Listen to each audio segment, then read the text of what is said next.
That's right. All right, first up this morning, we've got puppies in our studio. We all know that they need socialization, but do you know how long that window is? It's pretty short in terms of the important things you need to teach, but in the long run, you could be doing more harm than good if you don't abide by that window. That's right. Leann and Jen are here from the Humane Animal Welfare Society, otherwise known as HAWS, and they're going to talk about this important period of development because that window, I didn't even know there was a window, so good to see you guys. Yeah, and a foster family's here too. Sick puppies, which is so cute. These pups are so adorable. I can't stand it. And this is only half the litter. There are 6 of them total. Oh my gosh.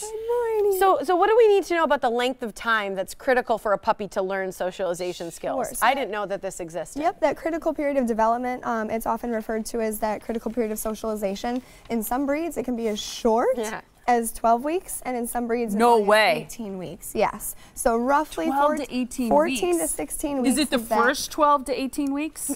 Between 12 and 16 weeks is probably the most critical, but if they're with a reputable breeder or with a litter, and like these guys are in foster care with their mom right now, and they're also being exposed to their appropriate adult dog, they're getting a lot of feedback, they're getting a lot of hands-on, they're getting visitors to their home, but then once you have the puppy home, which most owners will adopt at 8 weeks old, then you have that time frame until 14 to 16 weeks. What are they learning? Like, I mean, because I don't think about tricks or things like, is this not, this isn't like sit, stay, all that stuff. Right. There's always going to be a time and place for obedience later on. Okay. So in a well-run puppy class, there will be dabbles into sit or, you know, hand targeting, focus, but these guys are learning all about their world. They're sniffing, they're rooting, they're experiencing different textures, they're feeling out what's safe and appropriate to put in their mouth and chew on, what feels good as they're teething. Okay, so I think it's important what you're saying in that question is there's a distinction between socialization and obedience. So this is the socialization window that you're talking about. Okay. It's where you want your puppy to be exposed to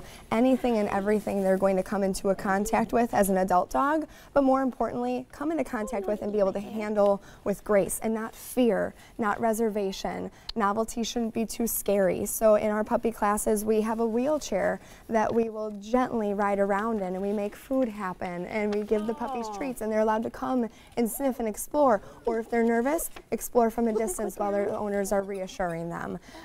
These guys have walked over umbrellas in their household. They've ridden in, I think in some of the photos, there's puppies riding in wagons or shopping carts. Socialization field trips. Exposure where it's brief, it's safe, and the puppy is left feeling confident and the experience was positive. Okay. So is this also a part of how these dogs then will interact later with all other people too? Hopefully, people or kids, animals, children, and a well-socialized dog is going to be exposed to that. But again, the exposure is in a healthy way. The one sitting up in the car, that was so cute. Yeah. As we take a look at these pictures and people think about a class, for example, or some type of workshop or a party where socialization is sort of the goal, how do you know that you're in a quality program? Sure. So supervision should be paramount. It shouldn't just be a free-for-all. If there's a puppy who's running and hiding or scared, there should be interruptions so that other puppies aren't bullying that puppy. There might be, well, there should be heavy discussion on body language so that the owners are also learning and they're being educated on what to look for, what is healthy play, what's appropriate play, what should be interrupted, and a timeout should be called. That way these puppies, if they're not able to censor themselves, those timeouts can help censor them, and they cannot overwhelm another puppy as they're still learning and having a good time. Oh my gosh, they're cute. What happens if something goes poorly? Like you do an outing and it doesn't go well. Are there bad ramifications for the animal or for you as the owner? Yes, so when I'm doing puppy class, the first week is parent-teacher conferences, and we do a lecture for the owners and the puppies stay at home.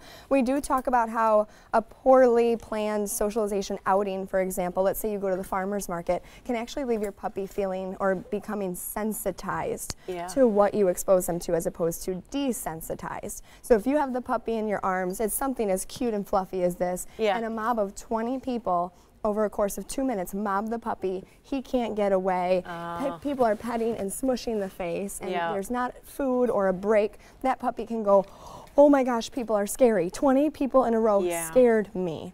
So you need to be reading the pup's body language, brief socialization experiences where the puppy feels safe and can volunteer interaction. Those are going to be the best. Will some puppies like that though? Will some puppies love all that attention? Absolutely, some puppies can. So it's really reading the individual dog. Yes, and instead of a mob, I do support puppies. I bring food with me when I'm socializing a puppy. I let the puppy consent that, okay, 3 seconds of petting was enough, now I want to go explore. So definitely making sure that the puppies have some choice. Nice. Hey over there, Jen. Hi, Jen. I know we're what do you think of all this? Puppies, it's a lot. It's Monday morning, puppies, enough said. Perfect. It makes it a happy Monday. Tell us about the event that's coming up, the Mardi Gras party. Yeah, this Mardi Saturday. Paws. Mardi Paws, right. Yeah, this Saturday we're participating again with Waukesha JanBoree. So we're having the Mardi Paws Party at the shelter, and since it's going to be really chilly out, our place might be the place to be because everything that we're doing is indoors. We're going to have games for dogs, games for kids, prizes. We're going to have an adoptable pets, king and queen, the whole royal court, and we'll have food, all sorts of fun. So you want to get out of the weather and into some fun and interact with puppies and kittens and whatever, come on over to HAWS on Saturday. So family friendly, free, fun for all, including well-mannered pets. Yes. You can find out a whole lot more by going to the website. It's hawspets.org. It's on their calendar of events page. Again, it's happening this Saturday, January 26th. You can find out more by visiting the website, or you can always call them too at 262-542-8851. Are these pups available now? Not yet. They're still only 6 weeks old, which is why they're in foster care. A couple of them are spoken for. That's why they're not here. But these guys will be available when they're 8 weeks old. So adorable. They're so cute. Thanks He's for a big one. He is a big one. Oh, he is a big boy. Yeah. That one's so much littler. Fantastic. Thanks you guys all so much Thanks. for being here. We appreciate it.